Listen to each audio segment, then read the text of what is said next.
punya keturunan yang anak. Nah, anaknya ini kan paling tidak menuruni sifat orang tua nih. Pasti. Entah orang ibunya atau bapaknya. Apakah ini juga orang tuanya ini mengajak anaknya ke neraka juga? Iya, kalau orang tuanya sudah tahu.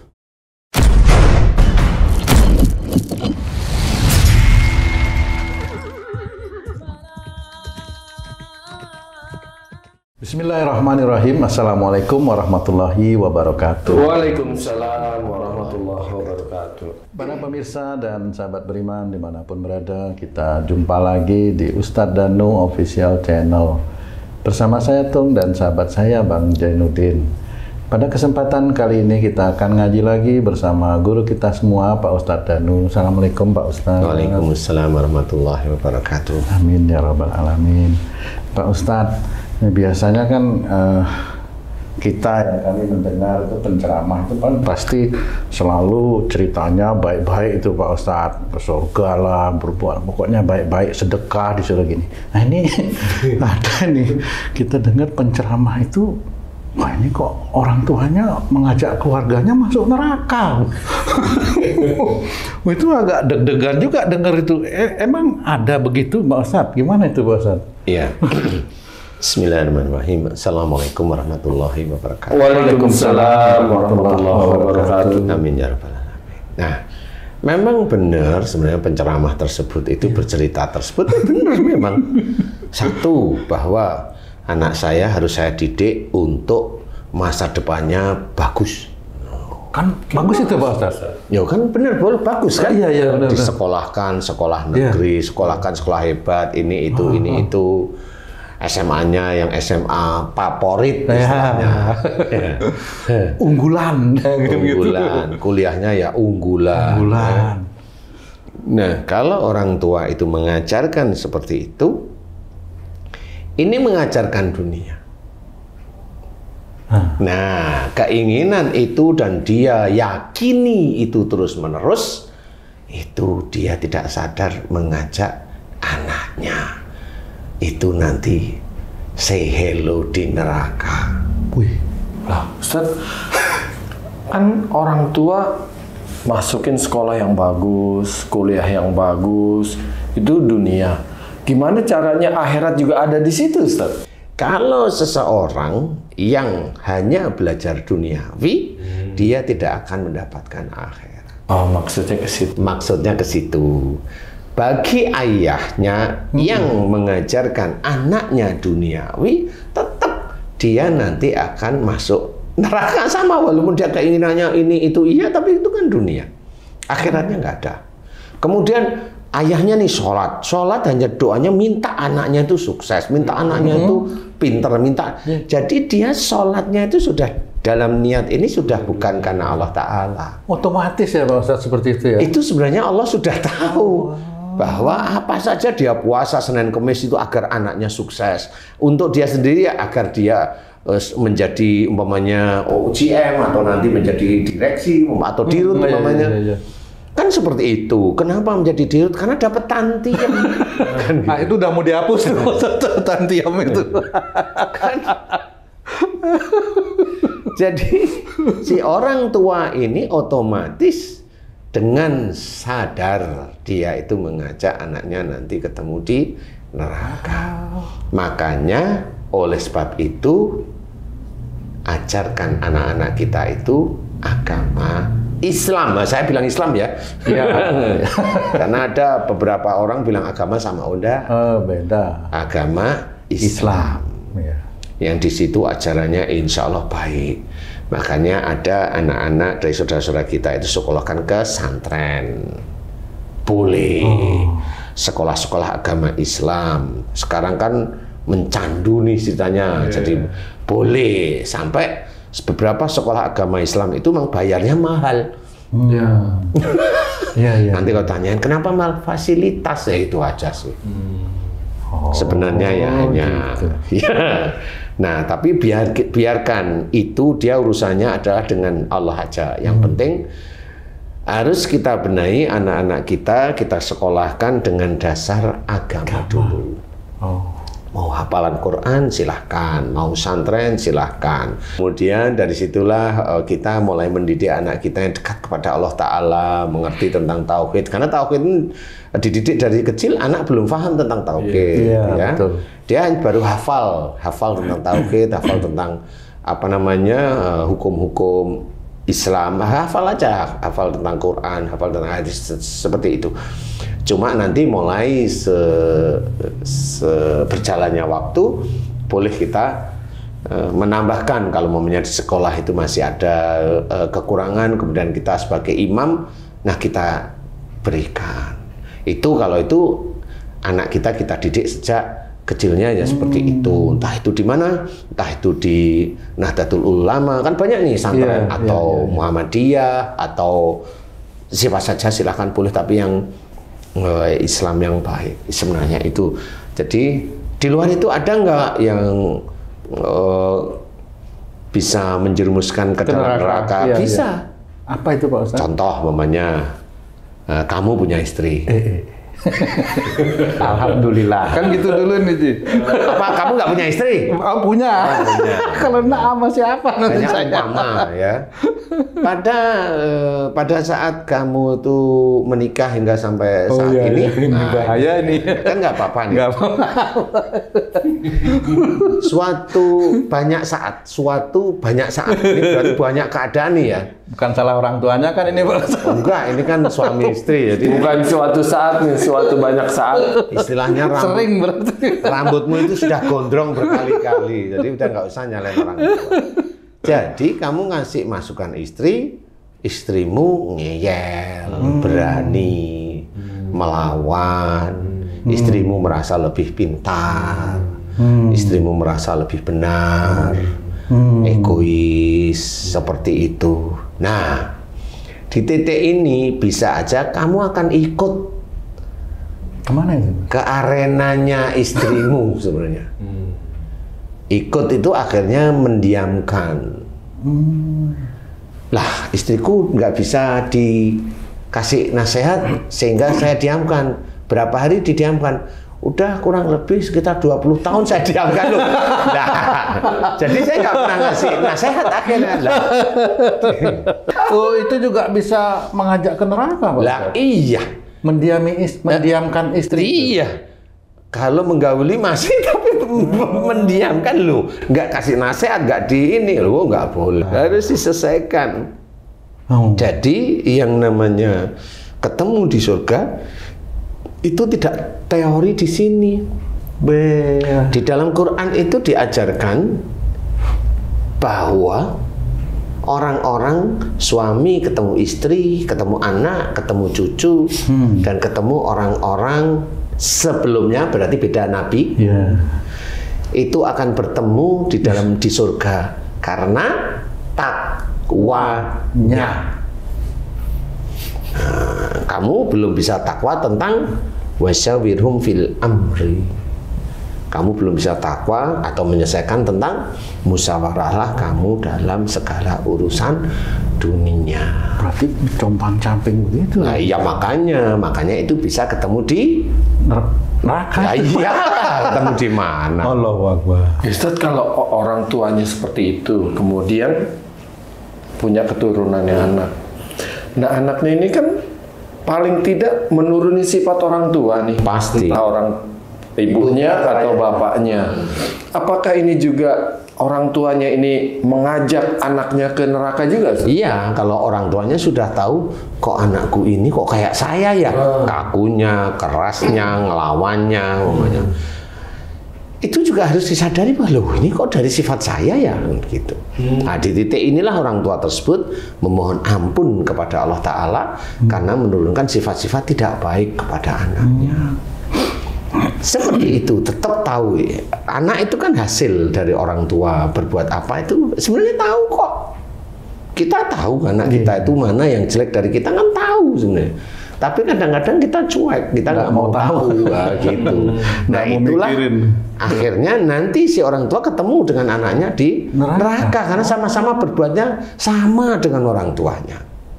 emosionalnya, nggak mau diaturnya, semaunya sendiri, nanti ketemu melawan lah, inilah bengal, menyimpan marah dan sebagainya. Akhirnya kan nanti si anak sampai meninggalnya begitu sama. Nah, nanti tetap akan bertanggung jawab orang tuanya. Dan dalam berdakwah kita harus mengerjakan dulu. Kalau kita belum mengerjakan, jangan dakwah di titik itu. Oh, gitu. Ya.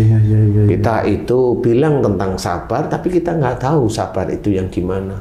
Berarti bukan hanya orang tua saja yang bisa mengajak keluarganya ke neraka, tapi pendakwah yang Bisa. dia itu bisa mengajak jamaahnya ke neraka, Pak Ustaz. Bisa. Astagfirullah. Anak yang nggak nurut sama orang tua tapi nurut sama pendakwah. Jadi Itu ketemunya gimana dua-duanya itu? di neraka. Nah iya, makanya harus hati-hati. Kan gitu ya. Nah, sama saja seumpama nih ada seseorang diberi kekayaan oleh Allah Ta'ala. Kekayaan ini dia cerita pada anaknya nih, papa nih hanya begini aja bisa beli ini, bisa punya rumah ini, bisa ini. Ini di garasi di bawah ini ada beberapa Ferrari, ada beberapa Rolls Royce semuanya. Dan dia berani naik mobil-mobilnya itu, ya uangnya gampang kan gitu. Tapi apakah itu menjadi acuan dia besok itu masuk surga? Kan nggak bisa.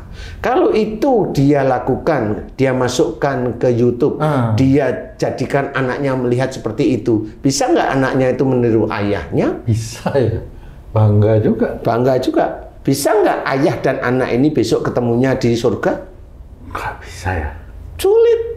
Wong dia itu hanya kajian datengin ustadz itu kalau dia itu mau datengin ustadz, kalau enggak ya enggak, kan seperti itu. Jadi kita harus memahami bahwa bagaimana sebenarnya kita itu besok bertemu dengan pasangan kita, dengan anak kita, dengan cucu kita, dengan orang tua kita di surga. Satu kuncinya takwa. Bagaimana kita mengejarkan takwa kepada istri kita? Kalau kita sebagai imam, ajarin yang baik. Kalau kita mau mengajarin yang baik, jangan ngomong kepada istri, lakukan untuk diri kita sendiri. Ngomong yang enak, baik, nyaman.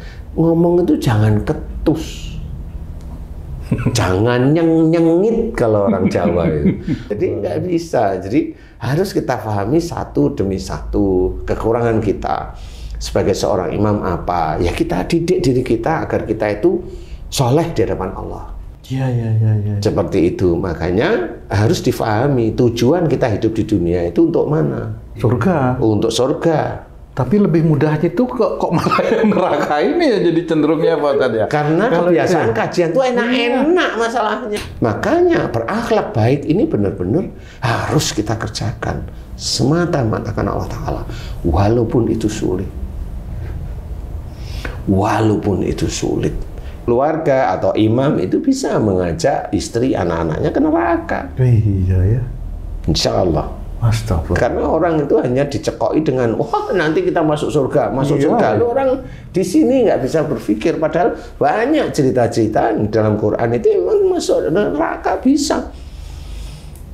Satu aja, semua orang Islam masuk surga. Ya, nomor satu asal tidak syirik itu dulu. Kalau dia Islam, dia syirik, nggak bisa dia masuk surga. Iya. Padahal syirik aja juga berat untuk tidak menjalankan. Tapi setan itu juga nggak melakukan syirik, hanya sombong, masuk neraka aja. Aduh. Iya, lah iya itu. Nggak ada yang mudah ya itu Pak Ustaz. Kalau nggak dijalanin ya Pak Ustaz. Lah ya harus jalanin lah. Gimana itu Pak Ustaz? Loh, kok gimana? Ya jalanin kok gimana? Ya. Doakan kami Pak Ustaz. Aduh. Kalau kamu bilang doakan kami gitu ya, saya jawab sudah sering. Tapi kayaknya doa saya untuk kamu belum dikabulkan.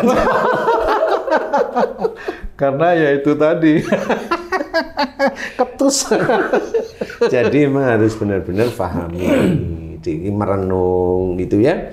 Di malam-malam sepertiga malam itu merenung apa yang sudah saya kerjakan selama ini. Bagaimana dengan istri, bagaimana dengan anak saya, kan merenung di situ itu. Kemudian yang ketemu adalah salah istighfar seperti itu. Ya lakukan, kemudian kalau sehari-hari ya sudah, kalau itu udah ketemu salah istighfar, ya jangan lakukan lagi. Ya paham? Kalau keinginan kita, niat kita itu akan bertemu dengan keluarga kita, yaitu dengan pasangan kita, istri atau suami atau anak atau cucu atau orang tua kita atau kakek nenek kita, belajar mulai sekarang. Lakukan perintah Allah Ta'ala, lakukan sunnah-sunnah Rasul. Begitu aja. Nggak ada tambahan, syirik nggak usah, marah nggak usah, suuzon nggak usah, tersinggung nggak usah, bangga nggak usah, sombong nggak usah, korupsi.